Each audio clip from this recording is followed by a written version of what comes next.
The FBI calls it the largest heist of its kind in the history of Columbus.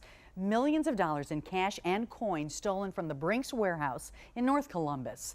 Tonight, for the very first time, 10 TV News reporter Kevin Landers shows us never-before-seen photos of the crime from the inside and how detectives solved that case.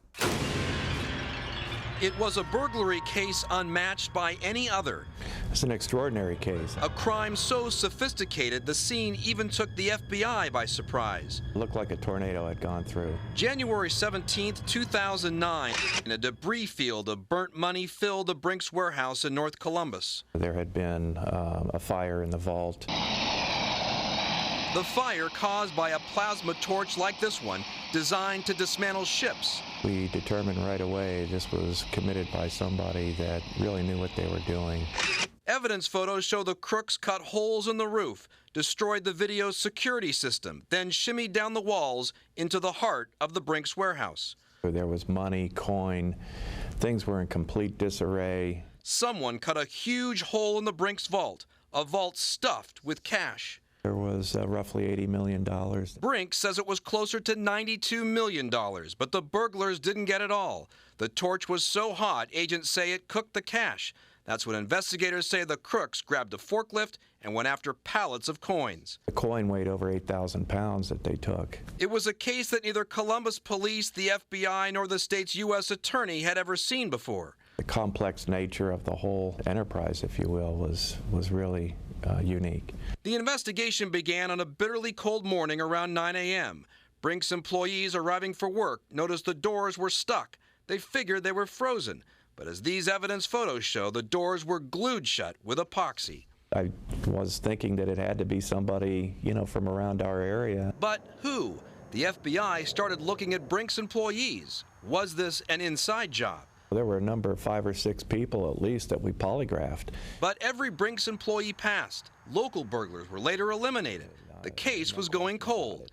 Nearly 2 months later, the FBI received the tip it was waiting for. And all of a sudden, this individual starts talking about how he was sent out to Ohio to, basically case a Brinks facility. His name was David Nasser, a known thief to the FBI in Boston. He was talking to the FBI there about another case. That's when he let loose this crucial detail.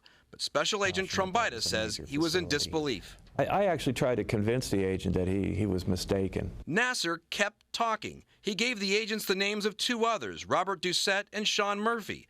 Murphy was from Lynn, Massachusetts. His gang, called the Lynn Breakers, was known for its burglaries. There's like more burglars per capita in Lynn than any place else, supposedly. Agents determined Murphy was the mastermind behind the Brinks job. The total stolen, $2.5 million.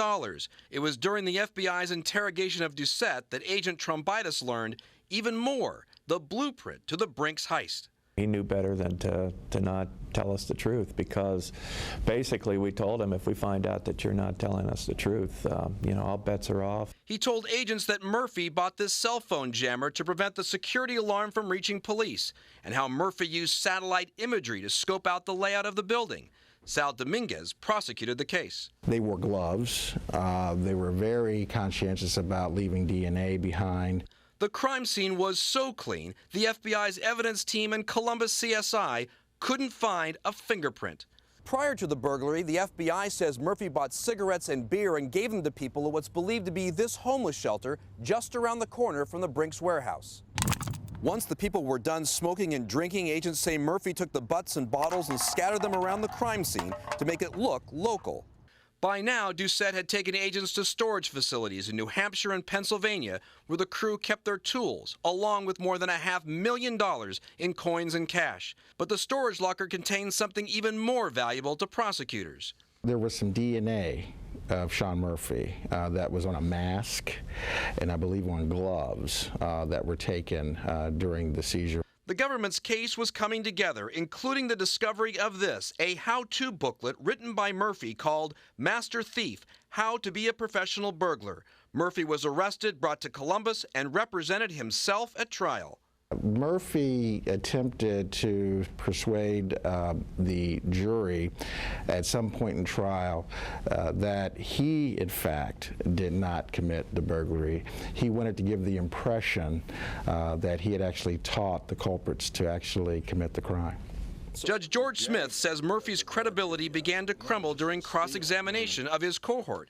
After 5 hours of questioning, the judge says Robert Doucette quipped, "Why are you asking me these questions? You were right there with me." In the end, Murphy, Doucette, and a third person, Joseph Morgan, were all convicted of the Brinks crime. Murphy received the longest prison term, 20 years. For all the sophisticated planning, agents say Murphy never planned on his accomplices turning on him. It was that testimony that would put this so-called master thief behind bars for the biggest burglary in Columbus history. Kevin Landers, 10 TV News. Wow, really fascinating stuff. Brinks says the damage to the building cost the company $5 million. And Brinks has since increased security there. Sean Murphy, by the way, appealing his case. He is now in custody in Boston, awaiting trial in another burglary involving stolen Super Bowl rings.